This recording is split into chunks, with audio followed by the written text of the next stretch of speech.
The morning light filtered through the floor-to-ceiling windows of the Cross Mansion, casting long shadows across the marble floors that seemed to stretch endlessly between Victoria Sterling and her husband.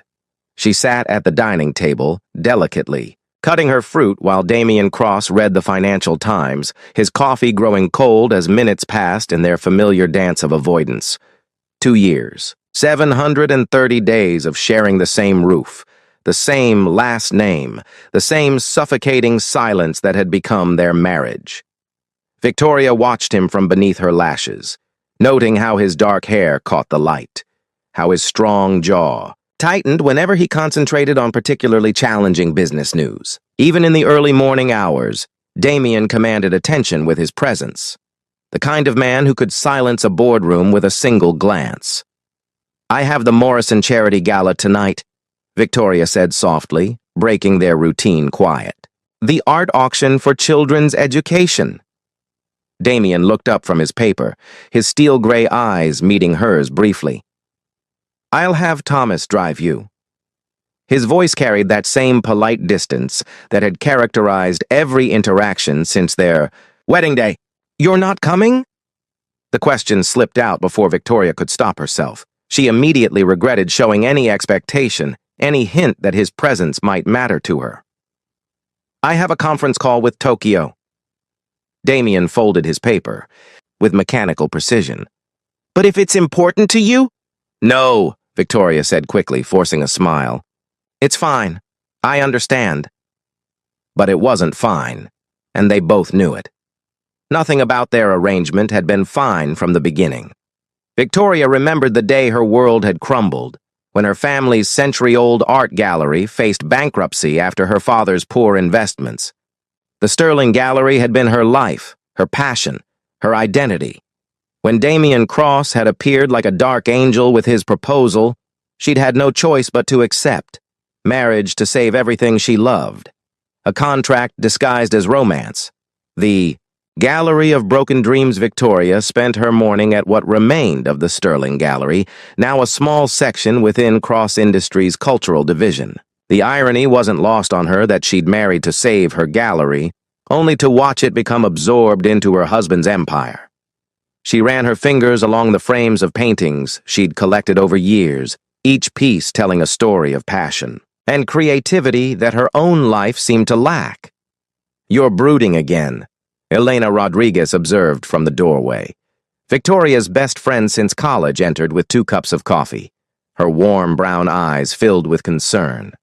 Elena had watched Victoria's transformation from a vibrant, independent woman to the polished, distant wife of a CEO. "I'm not brooding," Victoria protested, accepting the coffee gratefully. "I'm contemplating." Same thing, different word. Elena settled into the chair across from Victoria's desk. "When was the last time you and Damien had a real conversation? And I mean real, not about schedules and social obligations." Victoria couldn't remember. Every interaction felt scripted, as if they were actors playing roles in a play neither of them had auditioned for. "We talk." "About what? The weather? His meetings? Your exhibitions?" Elena leaned forward. "Victoria, you're wasting away in that mansion. You used to light up when you talked about art, about life. Now you're like a beautiful statue, perfect and cold." The words stung because they were true. Victoria had become exactly what Damien seemed to want, a decorative wife who enhanced his image without complicating his life. She attended his business functions with a practiced smile, made polite conversation with his associates, and retreated to her own space when the performance was over. "Tonight's the Morrison Gala," Victoria said, changing the subject. "Dr. Hayes will be there with the museum's new acquisition." Elena raised an eyebrow. Oliver Hayes, the charming director of the Metropolitan Museum, had been pursuing Victoria's professional attention for months. His interest seemed to extend beyond her expertise in Renaissance art, though Victoria had carefully maintained professional boundaries. "Will Damien be there?" "Conference call with Tokyo," Victoria replied automatically. "Of course." Elena's expression darkened. "You know, for a man who married you, he certainly seems determined to avoid spending time with you." The Unspoken desire that evening, Victoria dressed with more care than usual. The deep emerald gown hugged her curves perfectly, and she'd left her auburn hair in loose waves that cascaded over her bare shoulders. As she descended the grand staircase, she caught sight of herself in the antique mirror in the foyer. For a moment, she saw the woman she used to be, confident and radiant. Damien emerged from his study just as Thomas announced the car's arrival. He stopped short when he saw her, his eyes traveling slowly from her face to the elegant lines of her dress. Something flickered in his expression, something that made Victoria's pulse quicken.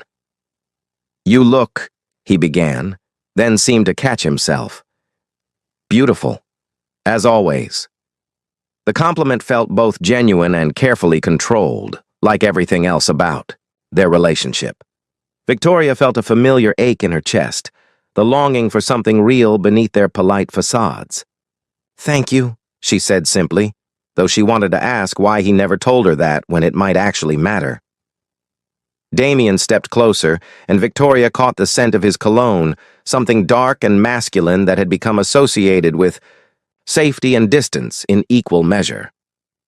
For a moment, she thought he might say something more, might bridge the gap that seemed to widen between them each day. Instead, he handed her a jewelry box. "I thought you might like to wear these tonight." Inside lay a stunning set of emerald earrings and a matching necklace, clearly chosen to complement her dress. The gesture was thoughtful, yet impersonal, like everything else he did for her. "They're beautiful," Victoria said, meaning it. "Thank you." Damien moved behind her to fasten the necklace, his fingers brushing the sensitive skin at the nape of her neck. The touch was brief, professional, but it sent shivers through Victoria's entire body. She met his eyes in the mirror, seeing something there that made her wonder if the distance between them was as effortless for him as he pretended. The Morrison Charity Gala buzzed with the energy of Los Angeles cultural elite. Victoria moved through the crowd with practiced grace, discussing art pieces and philanthropic efforts, while part of her mind remained with the memory of Damien's touch. She'd become skilled at compartmentalizing her emotions, presenting the perfect image while her true feelings remained locked away. "Victoria, you look absolutely radiant," Dr. Oliver Hayes approached with his characteristic warm smile. Tall and distinguished with prematurely silver hair, Oliver possessed the kind of refined attractiveness that appealed to many women. His attention to Victoria had been consistent and patient, waiting for any sign that she might be interested in more than professional collaboration. "Oliver, thank you for organizing such a wonderful exhibition," Victoria replied, gesturing toward the displayed artwork. "The Monet pieces are extraordinary." "Not nearly as extraordinary as the woman viewing them," Oliver said smoothly, moving closer. "I've been hoping we might have dinner soon to discuss the museum's new acquisition program. Your expertise would be invaluable." Victoria felt the familiar discomfort of walking the line between professional networking and personal interest. Oliver's invitations always carried an undercurrent of attraction that she couldn't quite ignore or encourage. "That sounds like a wonderful opportunity," she said carefully. "Perhaps we could arrange a meeting next week." "I was thinking of somewhere more intimate," Oliver pressed gently. "There's a lovely restaurant in Malibu with an incredible view of the sunset. Very inspiring for discussing art and other things." Before Victoria could respond, she felt a familiar presence behind her. The subtle shift in the air, the way conversations around them seemed to quiet slightly, told her that Damien had arrived. "Dr. Hayes." Damien's voice carried its usual authority, but Victoria detected something sharper beneath the surface. "I see you're enjoying the exhibition." Oliver turned with a smile that didn't quite reach his eyes. "Damien, I thought you had business commitments tonight." "Plans change," Damien replied smoothly, his hand settling possessively on the small of Victoria's back. The touch was light but unmistakably territorial, especially when my wife is involved in such important cultural work. Victoria felt her heart rate accelerate at his unexpected appearance and the subtle claiming in his gesture. She'd grown so accustomed to attending events alone that having Damien beside her felt both thrilling and confusing. "Victoria and I were just discussing a potential collaboration," Oliver said, his tone remaining pleasant despite the obvious tension. "Her knowledge of Renaissance art would be perfect for our new exhibit." "I'm sure it would be," Damien agreed, but his hand remained on Victoria's back, his thumb tracing small circles that she doubted he was even aware of. "Victoria's talents are remarkable." The way he said it, with that slight pause and the intensity in his voice, made Victoria wonder if he was talking about more than her professional abilities. She glanced up at him, seeing something in his expression she'd never noticed before, something that looked almost like jealousy. As the evening progressed, Damien remained by Victoria's side with an attentiveness that was entirely new. He engaged in conversations about art with surprising knowledge, deferred to her expertise in front of important collectors, and maintained a subtle but constant physical connection through gentle touches and proximity. Victoria found herself responding to his presence in ways that surprised her. The polite distance she'd maintained began to crack as she watched him interact with their peers, seeing glimpses of the man behind the CEO facade. When he laughed at something she said about a particularly pretentious art critic, the sound sent warmth spreading through her chest. "You seem different tonight," she murmured during a quiet moment between conversations. Damien's gray eyes met hers, and for once, he didn't look away quickly. "Different how?" "Present," Victoria said simply. "Like you actually want to be here." Something shifted in his expression, a vulnerability that was there and gone so quickly she might have imagined it. "Maybe I'm tired of missing things that matter." Before Victoria could ask what he meant, they were interrupted by the auction beginning. But his words echoed in her mind as they found their seats, Damien's hand helping her settle her dress, his attention focused entirely on her rather than his phone for the first time in recent memory. The evening concluded with Victoria feeling more confused than ever. Damien's behavior had been possessive, attentive, and completely at odds with the distant politeness that had characterized their marriage. As they rode home in comfortable silence, Victoria found herself stealing glances at her husband, wondering what had changed and whether it meant anything beyond a momentary shift in his priorities. When they arrived at the mansion, Damien walked her to her bedroom door, something he'd never done before. They stood in the hallway, the space between them charged with unspoken questions and possibilities. "Thank you for coming tonight," Victoria said softly. "It meant more than you know." Damien stepped closer, close enough that she could see the flecks of silver in his gray eyes, could feel the warmth radiating from his body. "Victoria," he began, his voice rougher than usual. "Yes?" For a moment, she thought he might kiss her, might finally breach the careful distance they'd maintained. Instead, he reached up to gently remove the emerald necklace, his fingers trailing against her skin with deliberate slowness. "Sleep well," he said simply, but the way he looked at her suggested his own sleep might be elusive. As Victoria closed her bedroom door behind her, she pressed her back against it, her heart racing. Something fundamental had shifted tonight. Some invisible line had been crossed. For the first time since their wedding day, she allowed herself to wonder if their arrangement might become something more. But she had no idea that Damien stood on the other side of her door for several long minutes, his hand pressed against the wood, fighting the urge to knock and finally tell her everything he'd been holding back for 2 long years. Victoria couldn't sleep. The memory of Damien's fingers against her skin, the way he'd looked at her, the possessive warmth of his hand on her back, all swirled through her mind like a fever dream. She'd spent 2 years convinced that their marriage was nothing more than a business transaction, but tonight had shattered that certainty. Rising from her bed, she wrapped a silk robe around herself and padded barefoot to her private study. The room had become her sanctuary, filled with art books, restoration, projects, and the comfortable chaos of creative work. But as she reached for her laptop, her eyes fell on something that shouldn't have been there. A manila envelope sat on her desk, thick and official-looking, with her name written in elegant script. Her heart hammered as she opened it. And what she found inside made her sink into her chair with a gasp. Bank statements, legal documents, transfer receipts, all bearing the Cross Industries letterhead and James Cross's signature. The dates made her stomach turn, each one preceding their engagement by mere weeks.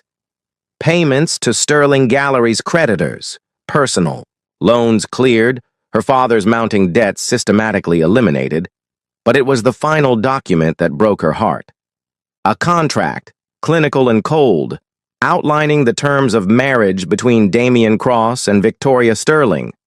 Financial obligations fulfilled in exchange for a socially advantageous union. No mention of love, attraction, or even basic compatibility. Just numbers and signatures and the systematic destruction of her agency. Victoria's hands trembled as she read the clause that made everything clear.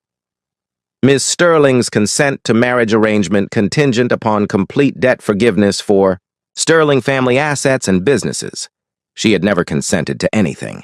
She'd been bought, like a painting at auction, and she'd never even known the bidding had taken place. The confrontation dawn was breaking when Victoria heard Damien's morning routine beginning. Usually, she avoided him during these early hours, but today she couldn't wait.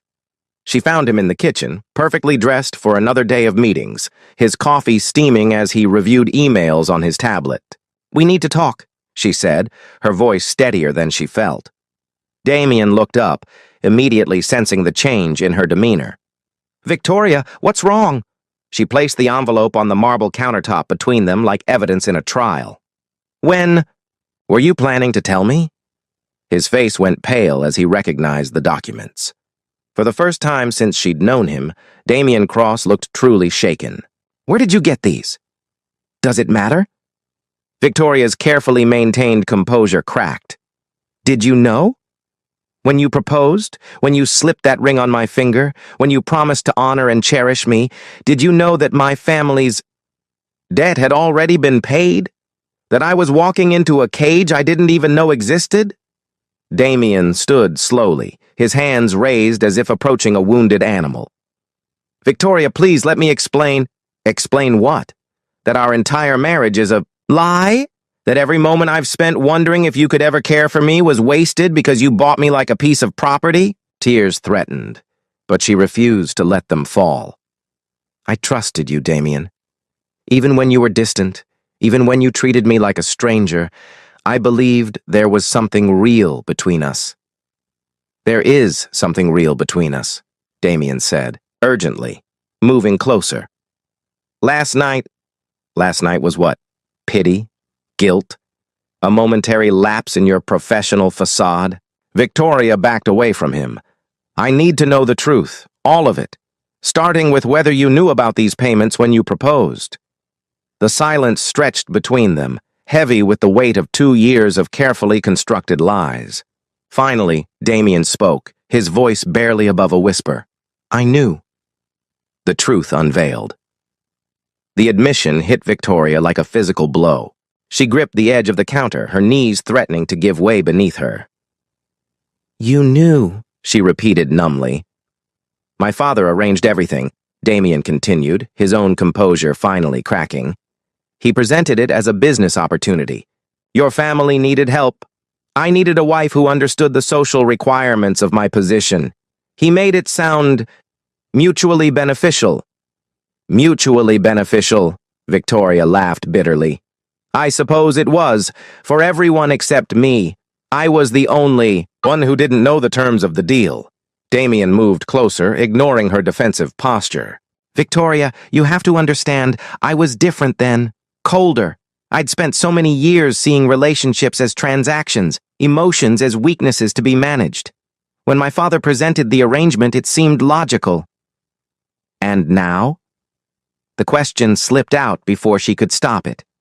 "Now I understand what I've lost," Damien said softly. "What I've been too afraid to reach for. Victoria, I know I can't undo the way this started, but I can tell you that everything changed for me. Not last night, not recently. It's been changing for months, so gradually, I didn't even realize it was happening. Victoria wanted to believe him, but the betrayal cut too deep. How can I trust anything you say?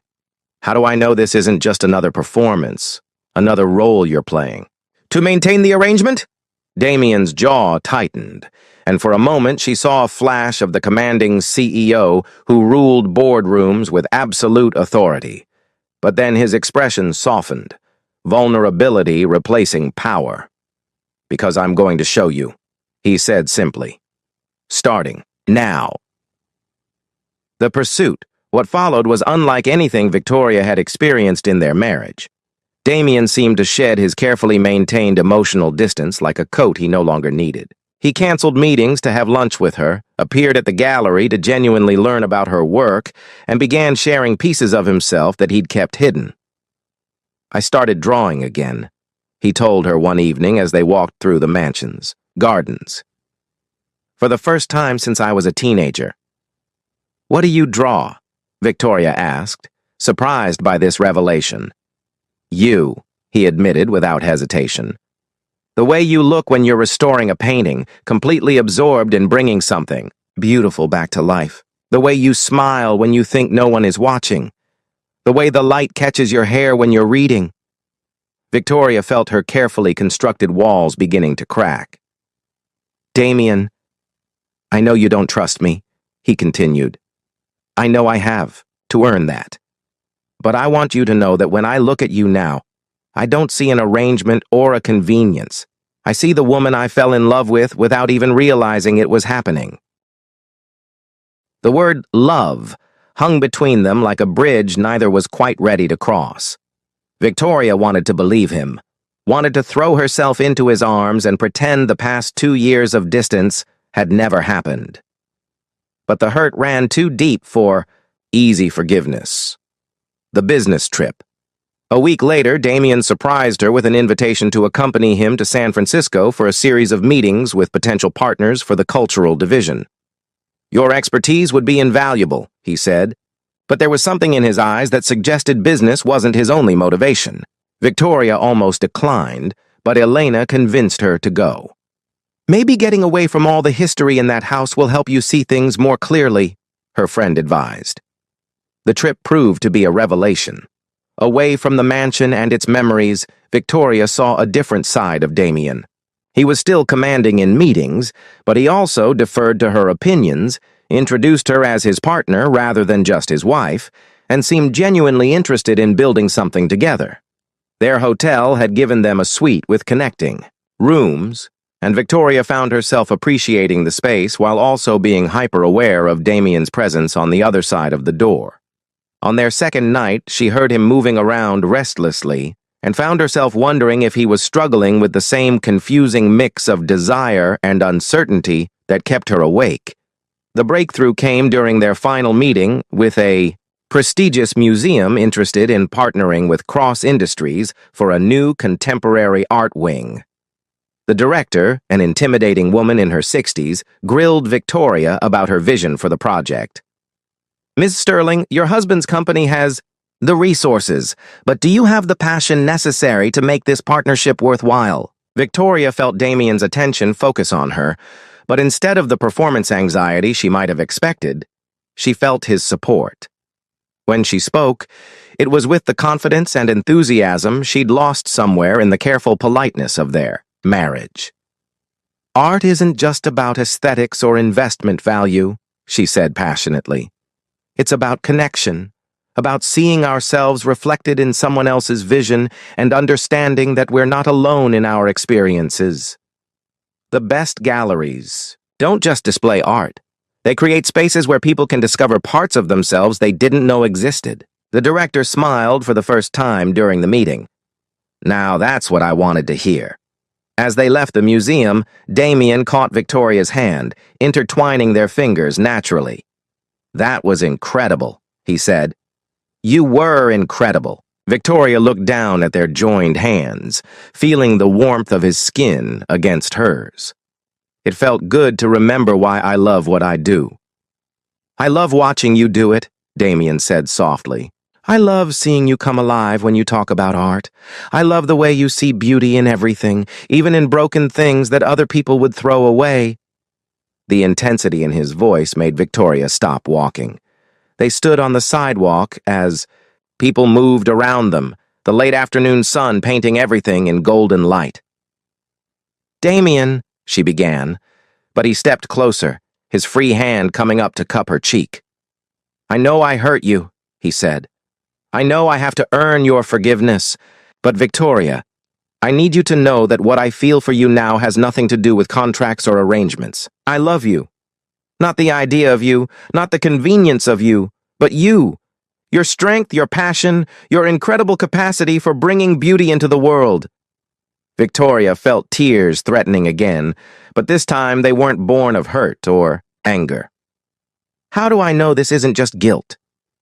"Because guilt doesn't make me want to wake up next to you every morning," Damien said, his thumb tracing her cheekbone. "Guilt doesn't make me want to spend hours listening to you talk about brush techniques and canvas preparation. Guilt doesn't make me want to tear apart anyone who looks at you the way Oliver Hayes does." Despite everything, Victoria smiled at that last admission. "You were jealous." "Insanely," Damien admitted. "The thought of him taking you to dinner, making you laugh, touching you, it made me want to claim you in ways that had nothing to do with marriage contracts and everything, to do with the fact that you're mine."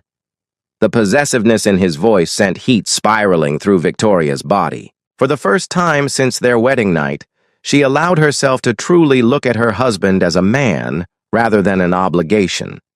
The sharp angles of his face, the way his expensive suit couldn't quite hide the powerful build beneath, the intensity in his gray eyes that promised things she'd only dreamed about. "Damien," she whispered, and this time his name sounded different on her lips. "Say it again," he requested, his voice rough with want. "Damien," she repeated, and then he was kissing her. It wasn't the polite kiss they'd shared at their wedding or the careful pecks on the cheek at public events. This was claiming, consuming, 2 years of careful distance exploding into desperate need. Victoria melted into him, her hands fisting, in his shirt, as he backed her against the wall of a small boutique, his body shielding her from the street. When they finally broke apart, both breathing heavily, Victoria saw something in Damien's eyes that made her feel beautiful and desired for the first time in their marriage. "Come back to the hotel with me," he said against her lips. "Not because you have to, not because it's expected, but because you want to." Victoria looked into his eyes, seeing the vulnerability beneath the desire, the man who was finally asking instead of assuming. The hurt was still there, the betrayal still stung, but stronger than both was the love she'd been trying so hard to deny. "Yes," she whispered, and felt something fundamental shift between them as they made their way back to where their real marriage could finally begin. The elevator ride to their floor was charged with anticipation and nervous energy. Victoria's heart pounded as she watched the numbers climb, hyper-aware of Damien's presence beside her, of the way his hand rested possessively on the small of her back. When the doors opened, he guided her down the hallway with gentle pressure, his other hand already reaching for the key card. Their suite felt different now, no longer just a business accommodation, but a space where everything between them was about to change. Damien closed the door behind them and turned to face her, his gray eyes dark with desire but also patient, giving her space to change her mind. "Victoria," he said softly, "if you're not ready?" She silenced him by stepping closer, her hands coming up to frame his face. "I've been ready for 2 years," she admitted. "I just didn't know if you'd ever want me as more than a beautiful accessory." Damien's hands settled on her waist, his touch reverent. "I want you so much it terrifies me," he confessed. "I've wanted you since our wedding night, but I was too afraid of ruining the careful balance we'd found. Too afraid you'd reject me if I showed you how much I needed you." "I thought you found me boring," Victoria laughed shakily. "Convenient, but forgettable." "Forgettable?" Damien's voice was incredulous. "Victoria, You're the only thing I think about. The only thing that matters. When I'm in meetings, I'm wondering what you're working on. When I travel, I'm counting the hours until I can come home to you. When I lie in my bed at night, I'm imagining what it would be like to have you in my arms. His words sent heat spiraling through her body, and she rose on her tiptoes to kiss him again. This time, he responded immediately, his arms wrapping around her and lifting her against him.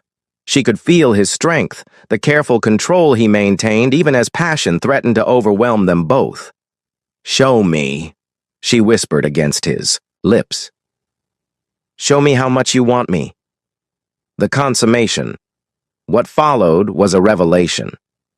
Damien worshipped her body with a reverence that spoke of months of imagining this moment, his hands and mouth exploring every inch of her skin as if he were memorizing her. When he finally made love to her, it was with a passion and tenderness that erased every doubt she'd harbored about his feelings. Victoria had expected their physical connection to be as polite and careful as the rest of their relationship.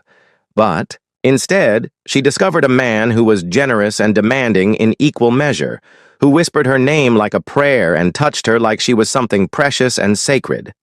Afterwards, they lay tangled together in the hotel room's luxurious bed, Victoria's head on Damien's chest as his fingers traced lazy patterns on her bare shoulder. The silence between them was comfortable now, filled with satisfaction and new understanding.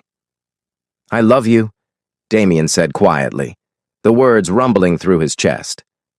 "I know the timing is terrible. I know you have every reason not to believe me, but I needed you to know." Victoria lifted her head to look at him, seeing vulnerability and hope in his expression. "I love you too," she admitted. "I think I have for longer than I wanted to acknowledge." The smile that spread across Damien's face was unlike any she'd seen from him before, boyish and unguarded. He pulled her up for another kiss, this one soft and sweet, a promise of everything they could build together. The return. Their flight back to Los Angeles was markedly different from their departure. They sat close together, fingers intertwined, speaking in low voices about their hopes for the future. Victoria felt as if she were seeing Damien clearly for the first time, not the cold CEO she'd married, but the passionate, complex man who'd been hiding beneath that facade. But their bubble of happiness was burst the moment they walked into the Cross mansion. James Cross was waiting in the foyer, his expression thunderous as he took in their obvious intimacy.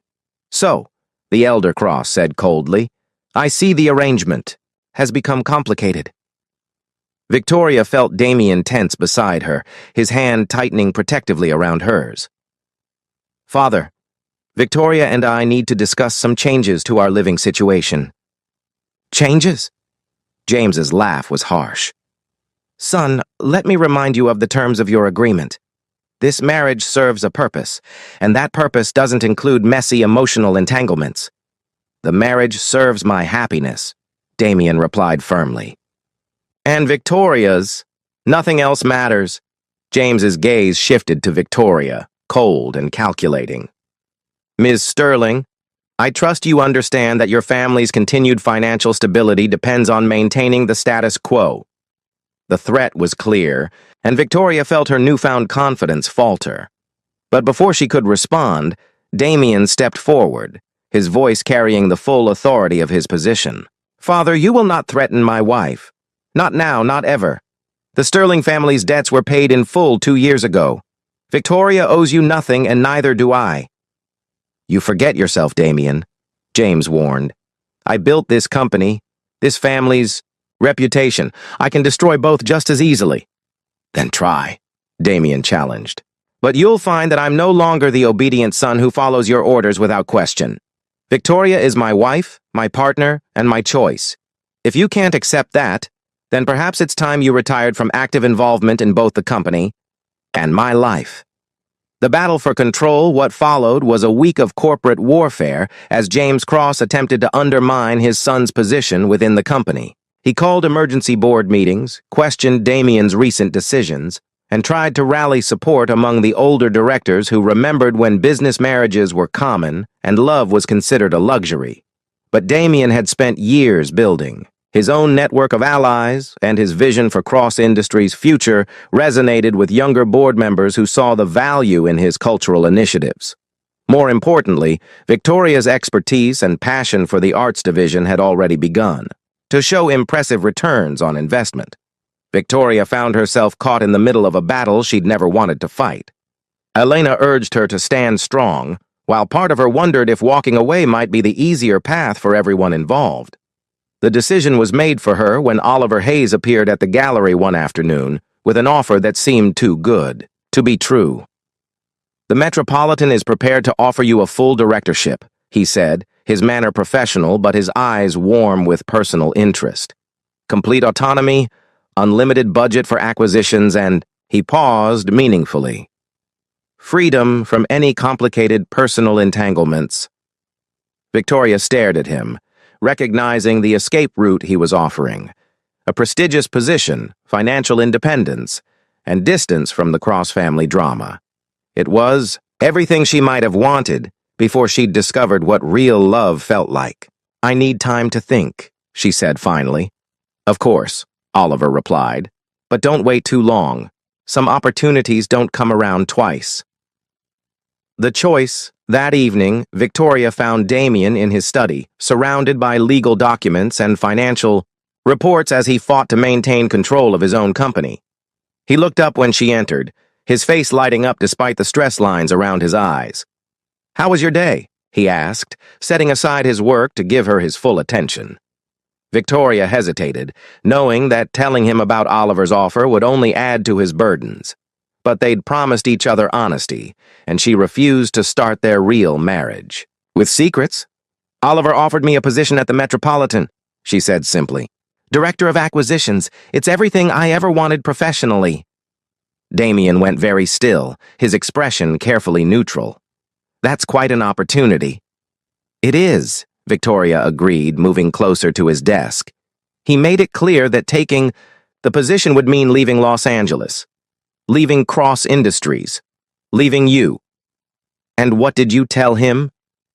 Victoria could hear the forced calm in his voice, see the tension in his shoulders as he prepared for her to choose the safer path. Instead, she walked around his desk and settled onto his lap, her arms winding around his neck.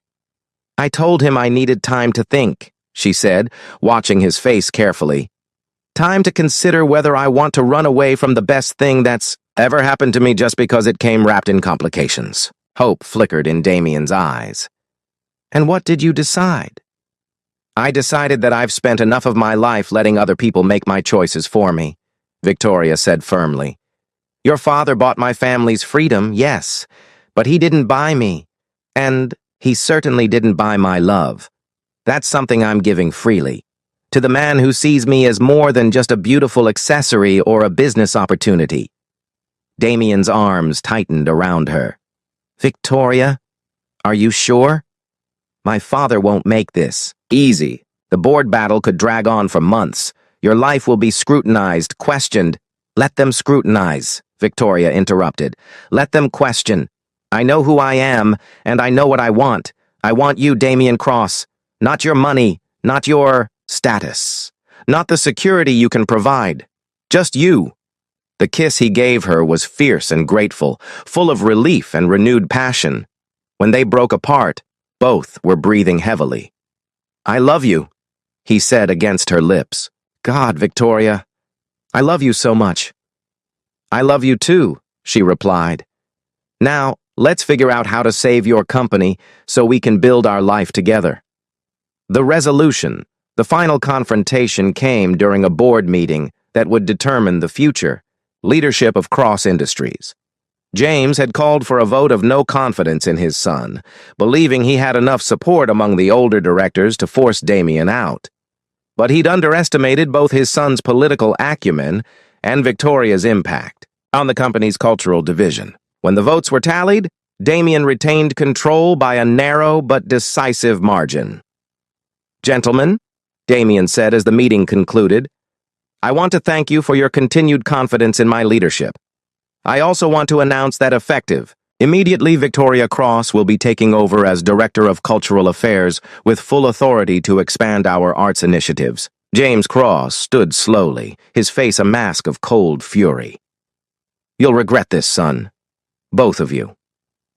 "Maybe," Damien replied calmly. "But I'd rather face regret with the woman I love than spend another day living up to someone else's expectations of who I should be." As the board members filed out, James paused at the door. "This isn't over." "Yes, it is," Victoria said quietly, her hand in Damien's. "We're not children you can manipulate anymore. We're adults who are choosing each other, choosing love, choosing to build something beautiful together." James left without another word, and Victoria knew they'd won more than just a corporate battle. They'd won the right to define their own marriage, their own future. Victoria stood in the main gallery of the newly renovated Cross-Cultural Center, watching as guests mingled among the carefully curated collection of contemporary and classical art. The opening night was a tremendous success, with collectors, critics, and art lovers alike praising the innovative approach to cultural programming. "Proud of yourself?" Damien asked, appearing at her side with 2 glasses of champagne. "Proud of us," Victoria corrected, accepting the glass gratefully. "This was our vision, our work." "Your vision," Damien insisted. "I just provided the resources and tried to stay out of your way." Victoria laughed, remembering how involved he'd actually been in every decision, how his business acumen had perfectly complemented her artistic expertise. "You did a little more than that." They stood together, watching their guests enjoy the fruits of their labor, and Victoria marveled at how much had changed. Their marriage was no longer a polite arrangement, but a passionate partnership built on love, trust, and mutual respect. "I have something for you," Damien said suddenly, pulling a small velvet box from his jacket pocket. Victoria's breath caught. "Damien, before you panic," he said with a smile, "it's not what you think.